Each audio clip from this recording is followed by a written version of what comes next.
क्या आपने अपने रिटायरमेंट को प्लान करना शुरू कर दिया है? जब रिटायर होंगे और एक कांस्टेंट सैलरी की स्ट्रीम नहीं होगी तो पैसे कहां से आएंगे?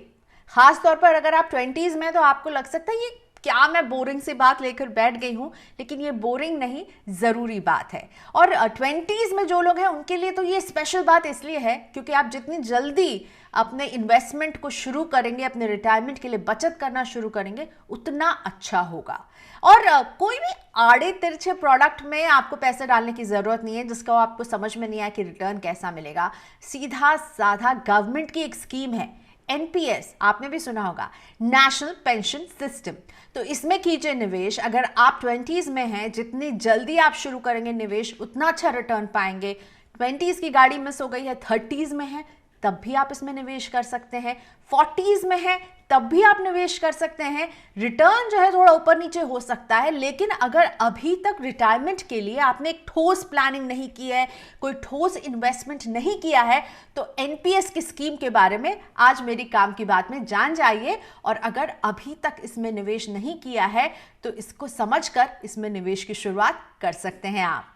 मैं हूं प्रियंका संभव। मैं कोशिश करती हूँ कि आपके लिए काम की बात लेकर आऊँ, और मुझे लगता है रिटायरमेंट प्लानिंग में हम सभी ना बहुत ही ढीले रहते हैं, और इसीलिए मैं चाहती हूँ कि आप ढीले नहीं रहिए। सरकार की ये अच्छी स्कीम है और इसका फायदा उठाइए। तो आज इसकी निटी ग्रिटी समझिए मेरे साथ। मेरा ये वीडियो अगर आप मेरे चैनल में देख रहे हैं तो मैं उम्मीद करती हूँ कि आपने मेरे यूट्यूब चैनल को सब्सक्राइब कर लिया होगा। नहीं किया है तो प्लीज सब्सक्राइब करें, मुझे फॉलो करें, ताकि इस तरह के काम की बात के वीडियोज आपसे मिस ना हो।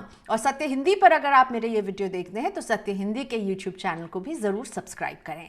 आज काम की बात में मैं लेकर आई हूं एनपीएस की बात, नेशनल पेंशन सिस्टम, यानी कि आपके रिटायरमेंट की बात। मुझे पता है ये बात बहुत बोरिंग लग सकती है, लेकिन ये प्लानिंग जरूरी है। सरकार की ये एक सिंपल स्ट्रेट स्कीम है और मुझे लगता है कि आपको जानना चाहिए कि स्कीम में क्या है।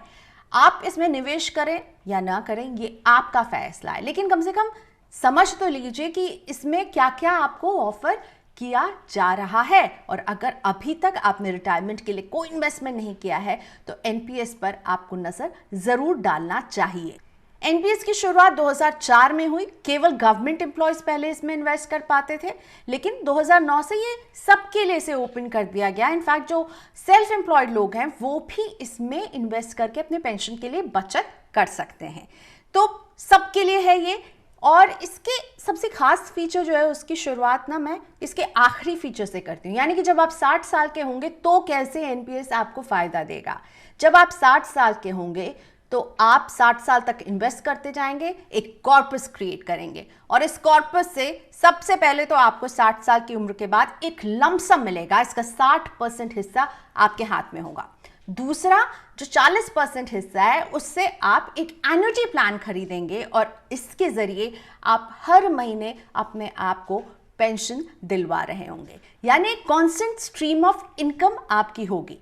लमसम प्लस आप पेंशन भी आप कमाएंगे एनपीएस से आगे जाकर। बहुत ही आसान है एनपीएस का अकाउंट खोलना। आप किसी भी बैंक में जाकर ये अकाउंट खोल सकते हैं। साथ ही में एनपीएस का अपना पोर्टल है, वहां पर भी आप जाकर इसे खोल सकते हैं। और ये जो बैंक्स हैं जो आपको ये अकाउंट खोल देंगी आपके लिए, उन्हें पॉइंट ऑफ प्रेजेंस पीओपी कहा जाता है, पीओपी सर्विस प्रोवाइडर, यानी पीओपीएसपी। तो आप अपने बैंक से पूछिए, वो आपको ये सुविधा दे रहे होंगे, या फिर आप ईएनपीएस जो है इनकी वेबसाइट, वहां पर भी जाकर ये अकाउंट खोल सकते हैं। तो सबसे फर्स्ट स्टेप होता है कि आपको एक 12 डिजिट प्रैन नंबर मिलता है। सुनने में पैन है लेकिन ये प्रैन है। बेसिकली ये परमानेंट रिटायरमेंट अकाउंट नंबर होता है, और ये आपकी जिंदगी भर सेम ही रहेगा। ये आपकी आइडेंटिटी होती है। तो इस प्रैन नंबर को आप जो है आपको दिया जाएगा, और उसके बाद आप इसमें निवेश शुरू कर सकते हैं। तो आपको 12 डिजिट का प्रैन मिल गया है। अब आप एक एनपीएस स्कीम होल्डर बन गए हैं। तो आपको ये जानना चाहिए कि इस स्कीम को रेगुलेट करती है PFRDA, pension fund regulatory development authority, ये इसकी रेगुलेटर होती है। और जो रिकॉर्ड कीपिंग का काम है वो काम करती है एनएसडीएल। और एनपीएस के दो अकाउंट होते हैं, टियर 1 और टियर 2। टियर 1 जो है वो प्योरली पेंशन स्कीम है। और टियर 2 जो है एक तरह का इन्वेस्टमेंट स्कीम की तरह आप इसमें पैसा कभी भी डाल और निकाल सकते हैं। टियर 1 में ये आप पर पाबंदी रहेगी कि आप जब तक 60 साल के नहीं होंगे तब तक आप पैसा नहीं निकाल पाएंगे। टियर 2 वही लोग खोल पाएंगे जिनके पास टियर 1 अकाउंट है। तो आप जो पैसे इन्वेस्ट करेंगे, मिनिमम आपको साल में 1000 का इन्वेस्टमेंट तो करना ही है, वरना ये अकाउंट डीएक्टिवेट हो जाएगा, बंद हो जाएगा। तो इनफैक्ट मैं तो यही सजेस्ट करूंगी कि आप 1000 नहीं बल्कि हर महीने अपनी सैलरी का एक छोटा हिस्सा ही सही पर इसमें इन्वेस्टमेंट करते रहिए और आप अपने ओल्ड एज के लिए कॉर्पस तभी एक अच्छा खासा क्रिएट कर पाएंगे। तो एनपीएस में जो आप इन्वेस्ट करते हैं उसमें आपको फायदा कैसे मिलेगा, ये जान लीजिए कि इसमें सरकार कोई इंटरेस्ट नहीं देती है।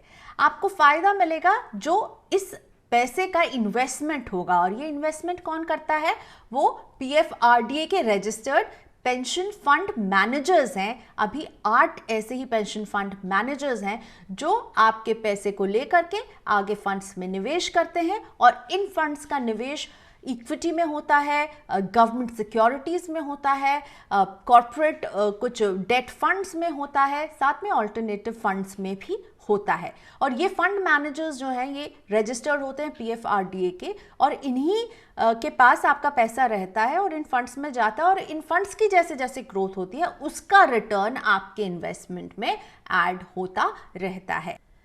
चलिए, तो आपने समझ लिया कि कैसे आप खोल सकते हैं, टियर 1 और टियर 2 में क्या फर्क है, आपका पैसा कैसे इन्वेस्ट होता है पेंशन फंड मैनेजर्स के जरिए। लेकिन आपको एक और चीज करनी होगी, यहां आपको चूज करना होगा कि आप किस तरह से अपने पैसे का इन्वेस्टमेंट चाहते हैं कि फंड मैनेजर करे, जिसमें कि हर एनपीएस होल्डर को 2 चॉइसेस मिलते हैं, एक्टिव चॉइस और ऑटो चॉइस, यानी जैसे लाइफ साइकिल फंड्स भी कहा जाता है।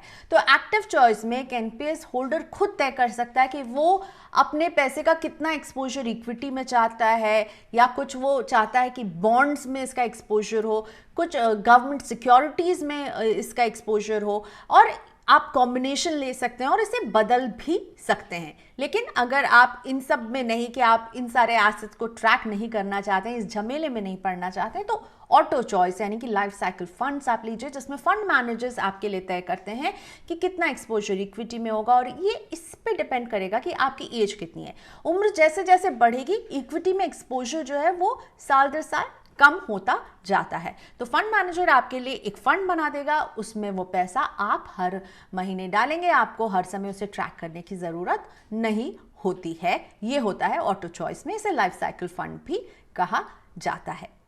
अब समझते हैं कि एनपीएस आपको टैक्स में किस तरह की छूट दिलवाता है, क्योंकि हम सभी जब इन्वेस्टमेंट करते हैं ना, तो ये एक टैक्स का जो लालच है ना, इसे नहीं छोड़ पाते हैं, और ज्यादातर लोग कई बार तो इसलिए ही इन्वेस्ट करते हैं कि उन्हें टैक्स छूट मिल रही है। खैर, इसके लिए आपको इन्वेस्ट नहीं करना चाहिए, आपको इन्वेस्ट इसलिए करना चाहिए क्योंकि ये आपको देखना चाहिए कि ये आप अपने रिटायर्ड लाइफ के लिए एक सेविंग कर रहे हैं। तो एनपीएस के जरिए आप 80CCD1 का जो सेक्शन है उसके तहत आप जो है 1.5 लाख तक की जो एटीसी की लिमिट है उसमें जब इन्वेस्ट करेंगे तो आप वहां पर भी एनपीएस की छूट ले सकते हैं। लेकिन ओवरऑल जो है ये 1.5 लाख को क्रॉस नहीं कर सकती है। हालांकि इस सेक्शन को 80CCD1 कहा जाता है, लेकिन ओवरऑल जो है वो एटीसी के अंतर्गत ही ये आती है। तो अगर आपने एटीसी में सारे इन्वेस्टमेंट कर लिए हैं, 1.5 लाख तक आपने इन्वेस्टमेंट कर लिए हैं, तो फिर एनपीएस के लिए इसमें जगह नहीं बचती है। लेकिन इसीलिए 80CCD1 भी जरूरी हो जाता है, क्योंकि अगर आपने एटीसी पूरी तरह से एग्जॉस्ट कर लिया है और आप एनपीएस में निवेश कर रहे हैं तो 50,000 आप इसमें डिडक्शन अपने इनकम पर ले पाएंगे एनपीएस के इस निवेश से 80CCD1B से। यानी कि ये पूरा जो है फिर हो जाता है 2 लाख की छूट आपको एक तरह से मिल रही है। मान लीजिए आपने कोई और निवेश नहीं किया, आप सिर्फ करते हैं एनपीएस में, तो आप 2 लाख तक की पूरी छूट ले सकते हैं। यानी 80CCD1 के तहत 1.5 लाख और 80CCD1B के तहत 50,000 और यानी 2 लाख तक की इनकम में आप डिडक्शन ले पाएंगे एनपीएस में निवेश के जरिए। अगर एम्प्लॉयर कंट्रीब्यूट कर रहा है तो एम्प्लॉयर के कंट्रीब्यूशन को भी आप अपने डिडक्शन में शामिल कर पाएंगे, यानी उतने से आप अपने इनकम को कम करके बता सकते हैं। तो ये 3 छूट जो है आपको एनपीएस में मिलती है। जब आप इसे विड्रॉ करते हैं, जब आप 60 साल के होकर के इसे जब आप विड्रॉ करते हैं ना, तो भी 60% जो आप लंपसम एक बार में लेंगे उस कॉर्पस से, उस पर कोई टैक्स नहीं लगता है। हाँ, जो एन्युटी आप लेंगे यानी आप मंथली पेंशन जो ड्रॉ करेंगे इस एनपीएस से, वो आपकी इनकम का हिस्सा माना जाएगा और आपके स्लैब के हिसाब पर उस पर टैक्स जरूर लगता है। एनपीएस से आप कब और कैसे पैसे निकाल सकते हैं ये समझ लेते हैं। एक तो मैंने आपको बताया कि जब आप 60 साल के होंगे तो 60% आप ले सकते हैं लंप सम, 40% आपको एन्युटी में इन्वेस्ट करना होगा।